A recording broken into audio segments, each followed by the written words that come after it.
Welcome to Lifemap with Dr. Matt Jensen, a podcast dedicated to empowering teens and young adults. Join us on a journey of self-discovery as we tackle overcoming obstacles and challenges while igniting your true potential and rising to the best version of yourself. Here's your host, Dr. Matt Jensen. Welcome back, everybody. Once again, it's Dr. Matt Jensen on the Lifemap podcast. I'm grateful that you've joined me once again as we continue our journey through life, as we pattern our choices and the pathways we're going to the journey of life, as we navigate the challenges, the hazards, and trying to get to the destinations that we all want to be. And I'm particularly excited about our guest today. Dr. Kurt Nelson is joining us. Now, here's the exciting part. As I introduce Dr. Nelson, you won't find the word pediatric or child or teen in his bio, but his background is so interesting and fascinating. And actually, it's probably more applicable to what our goal is when we're working with youth and teens and college students and even parents. And the ways that they can cope and learn and grow as any of us do. And so I'm going to just take a minute and introduce him properly. Dr. Kurt Nelson is the founder and president of the Lantern Group, a premier communication and behavioral design agency specializing in applying behavioral science insights. Dr. Nelson collaborates with global companies to enhance employee engagement and motivation. His expertise lies in utilizing behavioral science principles to drive positive change within organizations. As a sought-after speaker and recognized leader in human motivation and behavior change, Dr. Nelson holds an MBA from the University of Iowa and a PhD in industrial organizational psychology from Capella University. His dedication to understanding ways to positively influence human behavior is evident in his diverse portfolio of work. Now, Dr. Nelson is also the co-founder and co-host of the award-winning Behavioral Grooves podcast. So he is a fellow podcast host where he interviews prominent academic and business executives worldwide. His podcast explores the application of behavioral science in their professional and personal lives, shedding light on the intricacies of human behavior.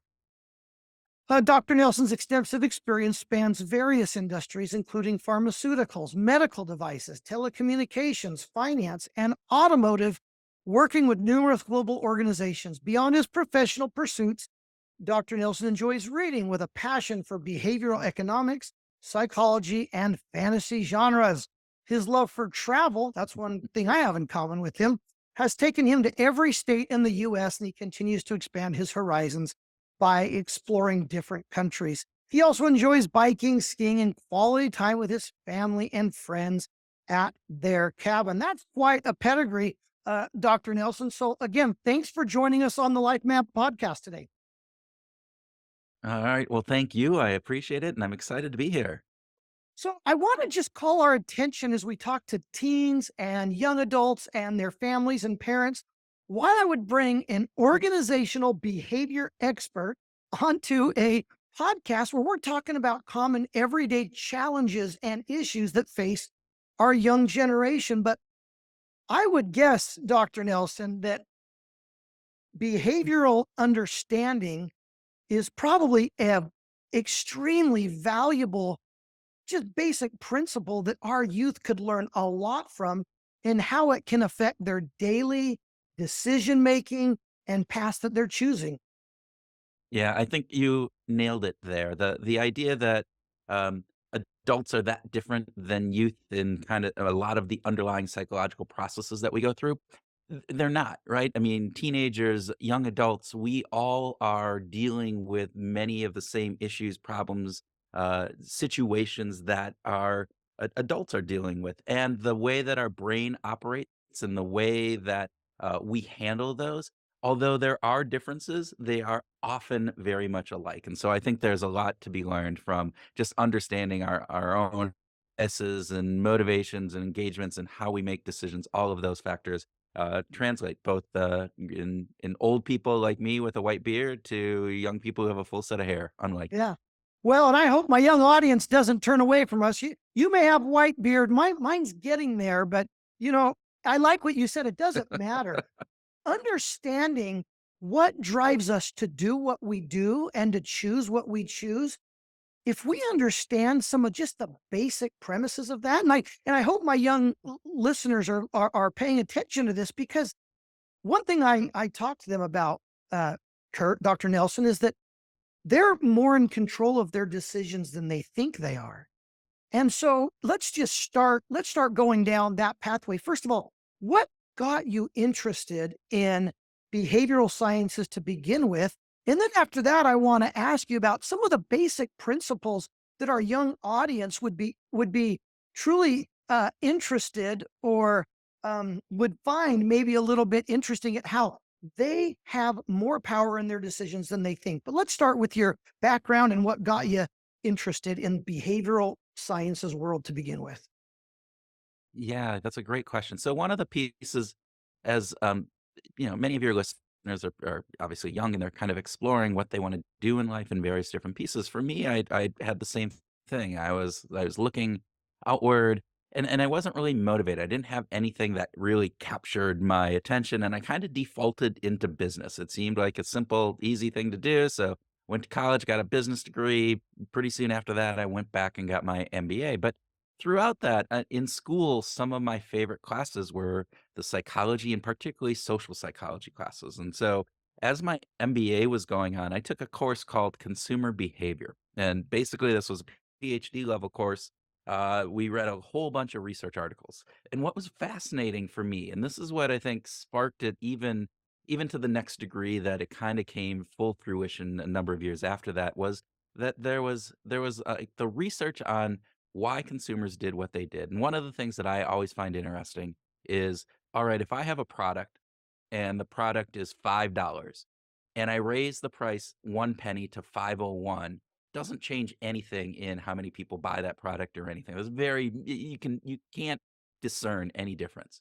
However, if I take that same penny and I discount it, so now that the cost of that product is 4.99, I see a significant increase in the number of people buying that product. And it doesn't make economic sense. So my background in business was economics. And it's like a penny is a penny. It shouldn't matter, right? A penny saved or a penny extra should have the Right. same impact, right? But it doesn't. It all comes down to how we view things and the psychology behind that. So that always stuck with me. I went into business, then I ended up starting my own company. And then after I started my own company, I realized, I want to go back and get my PhD, and I don't wanna do it in business, I wanna do it in understanding psychology, and so that's what I did. That's how I got here, and many, many years later, I'm still doing it and still loving it. I think that's fascinating because,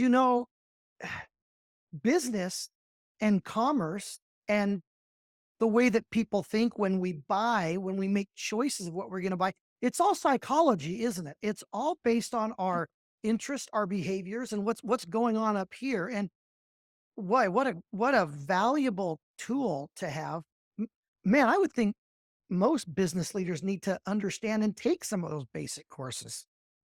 Yeah, I think it's one of the pieces that we try to train leaders on this and understand, not just from a consumer perspective. I mean, most of my work is working with employees. So, but you have employees working for you. You need to understand what is driving those decisions, what's driving those behaviors, what's driving their emotions. Are they showing up, and are you making them you know horrible and terrible and feeling bad, or are you encouraging them and getting them so that they're giving your best? And so all of those factors come into play, and it's it's always fascinating, always a new day and always new challenges. So It is fascinating. And I'm going to jump now to the next level we talked about just before, is how do we take something like behavioral science and apply it to our audience, to my young college students, my teenagers. And where I'd like to go is we talk about with them quite often. I do it in my book,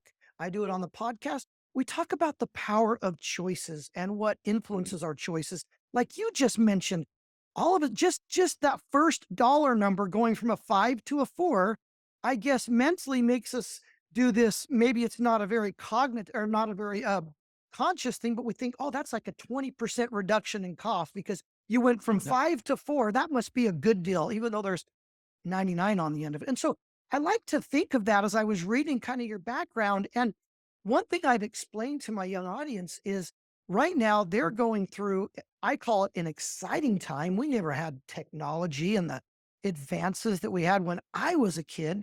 But there's dangers and there's downsides to all of the things that are available to them. For example, we know now that there's this huge wave of anxiety and depression that's just on the rise with our younger generation. And we're finding more and more that it's associated with things like too much social media use, too much screen time. And I'm one to always say, listen, that doesn't mean those things are bad, but finding balance and finding moderation. And I introduced this what is the a hormone called dopamine. And I'm sure as a Yep. psychologist, you know all about dopamine. And I explain that dopamine is that it's that hormone that gets released to say, hey, this is fun. You like this. So we're reminded of the pleasurable experience we had when we were doing it. So my question is, what is something that our young audience, to start off, what can they learn about how we make decisions? And what I talked about dopamine, but what are some of the strongest influencers of the decisions that we make? Yeah, it's a great question. So one of the pieces I think for everybody, youth and young adults, is even more so to understand, is that many of our decisions, many of the ways that we think and we act are ruled by what we call behavioral biases. So it's not necessarily the biases that we typically hear about in the news or other pieces, but these are biases from what you would look at in what we call a cold state. In other words, in a very rational thinking state, that in this situation we would make assumption that you would work or act in this way. You would think, make a decision in this manner.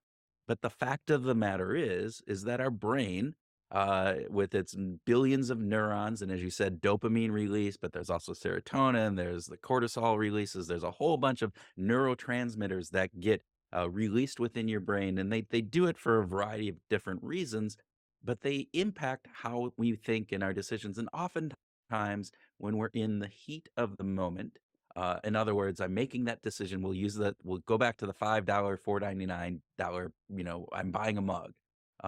And in the heat of the moment of buying, I'm not rationally going through and going, oh, 4.99 is actually closer to a dollar. You're right. I see the four first, and therefore my brain automatically goes, oh, it's $4. We tend to truncate things. And so it's a very different piece than $5. We know that's not rational. We know that 4.99 is just a penny away from $5, and so it's closer to that, but our brain doesn't necessarily process that in the heat of the moment, in those instantaneous pieces that we're doing. So, one of the ways that psychologists talk about the way that our brain works is that we have what's called a dual processing brain.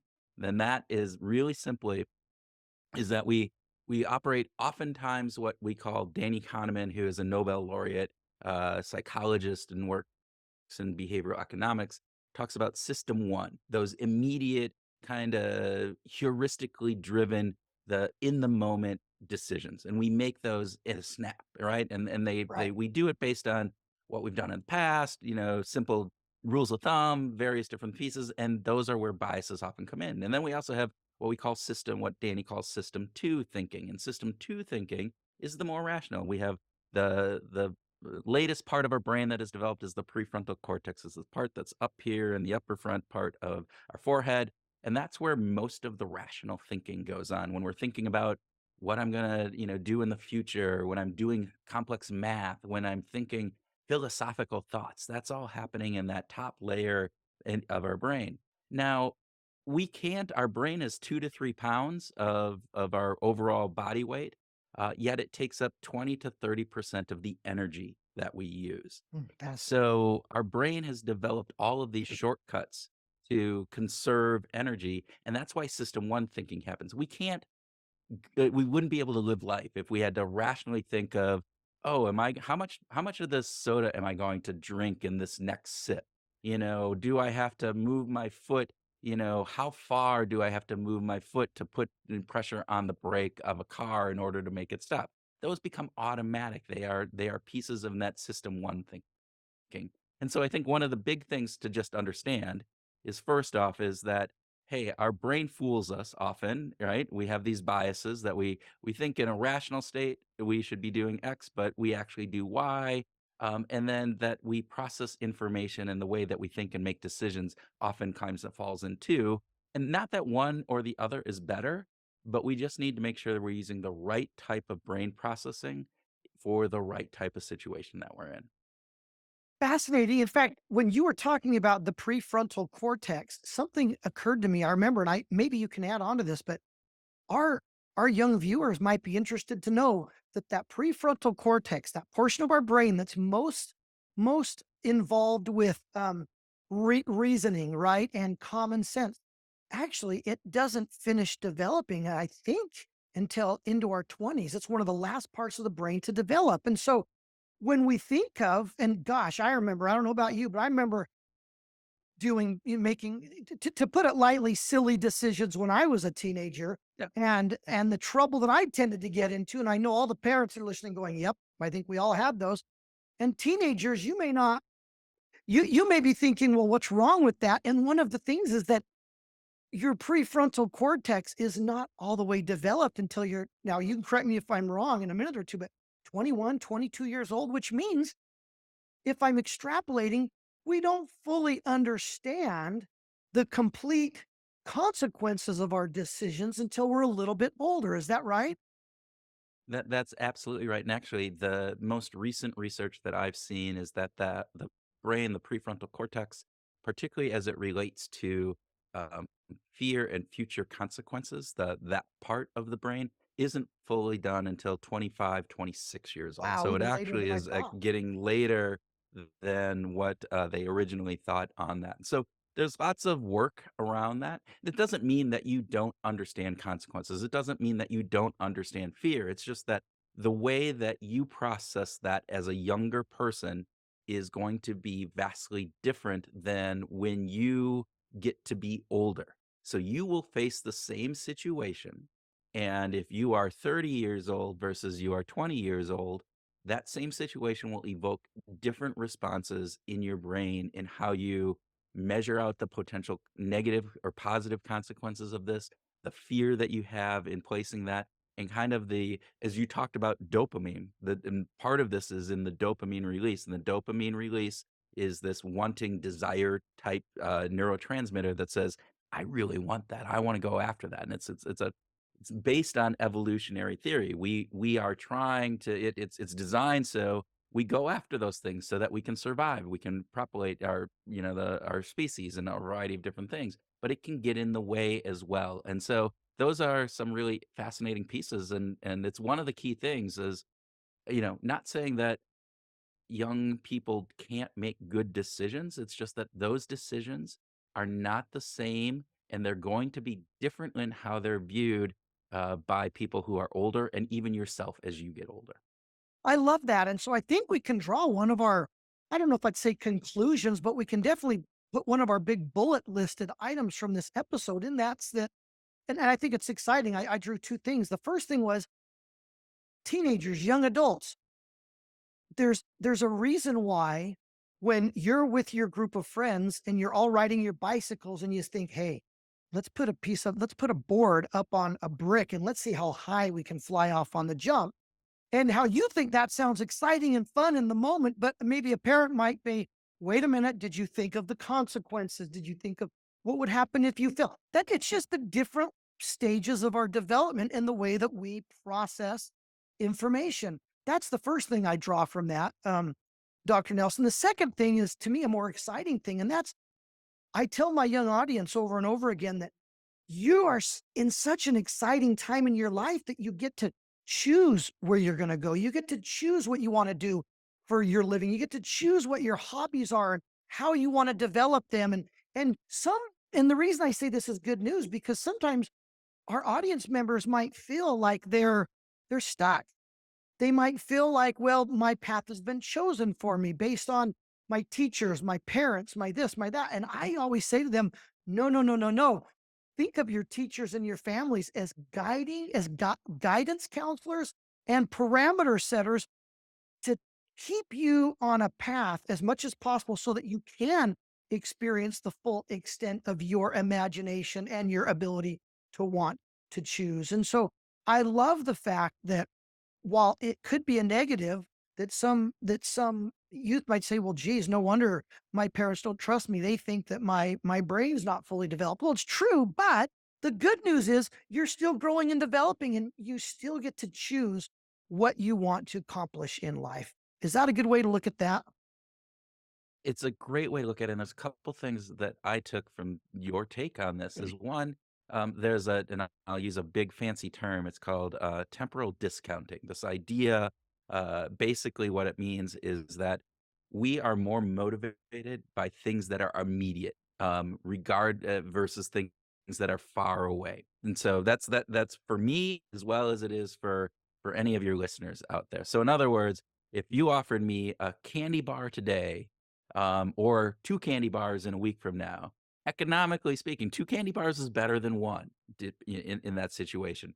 But I am going to be really tempted to take that 1 candy bar today because I get that candy bar and it's now, and that's that hot state I mentioned about earlier, right?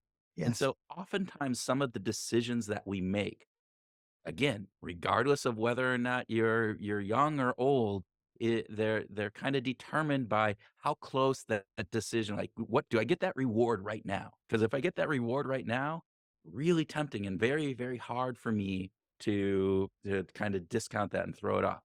Now, you talked about like setting up that ramp for riding over your butt, right? Yeah. That's an immediate reward. You get that dopamine. It's like I'm flying That through the rush. air. Oh, this is Yeah. so cool, right? And Yeah. you're not thinking about the long-term potential loss that like I fall and I break my arm and I can, not go to, whatever, play my basketball or whatever else I want to do. But it's so overwhelming on that short term for the reward that just makes that feel so much more important than anything else right now. We got to do this, and so I think that's one of the very interesting pieces that you can do. And the other piece that you brought up, and just kind of it's about making those decisions, making the right decisions, and oftentimes we have what's called again these action intentions or decision intentions. I want to do the right thing, but then I get into a situation, and because of the dopamine releases in my brain, that's temporal discounting, all of these other factors, all right, I should, not eat that piece of cake because I've already had 2 pieces of cake, but man, it's really good. So I'm going to eat the third piece and I'm going to feel sick afterwards, but I don't think about it. But the best intentions don't always lead to the right actions. And so we can have great intentions. And this is something that I think, again, transfers across age groups, but can be particularly important for younger people to be thinking of is that how do we set up the situation? How do we work within our own limitations in order to make sure that the intentions that we have are actually then followed through and we make the right decisions and we do the right behaviors? So I would say that's the key, right? And I hope my audience, I keep referring to them because I want them to really follow along, is that adults, yes, we're different, but we're kind of the same. I have that same issue when I'm hungry for lunch and I know I need to have maybe bowl of soup or sandwich or salad or something, but ooh, I just passed a Chick-fil-A and that sounds really good. And I've had way too much fast food lately, right? I think I want that now. No, stay the course. There's something healthier. We're the same way. Adults Yeah. have the same challenges, but the difference is that we have that. I don't know if I'd say it equally, but because we have that developed that center in our brain, we are able to take a little bit of a step backwards and look at the consequences. And so I love this conversation because I can now say to our audience members, to the teenagers, the college students, it's normal to have those urges. It's normal to have those immediate desires to do something fun or exciting. But if we could only ask you to take an extra couple of seconds of deep breath before you make that decision to train yourself to looking at the aftermath and how Yep. much the maturity would grow if we could teach our younger generation just that amazing principle. What you want to do might not be bad, but maybe take a few extra moments to think about the consequences. There's a couple things here. So Dr. Jones, one of the things that I want to talk about, I think that might be very important is you talked about, all right, I get those urges as well. So I go down, I office out of the house. So about 4 p.m., 3 to 4 p.m. every day, I kind of get this hunger. And so I go down and I open up the cabinet, right? And if in that cabinet there are Oreos that are staring me in the face, it's really hard for me to turn down those Oreos, right? It's like, oh Yes. yeah, I'm gonna have those. And then I can't have just one or two. It's like you start eating all of them. But what I can do is I can take those Oreos and I can move them down into the basement. So when I go down to the cupboard and I open up the cupboard, all right, the Oreos aren't staring me in the face. And therefore, I don't have that immediate kind of urge to eat the Oreos. Now, if I want them, I can still go down in the basement and get them, but I'm setting up my environment for success. And so, what that does is then I'm more likely, oh, I'll just have a cracker, piece of cracker and cheese because I see that, right? Or some vegetables or whatever. So I do better. So you set your environment up for success. So you make the right things easy and you make the hard things difficult.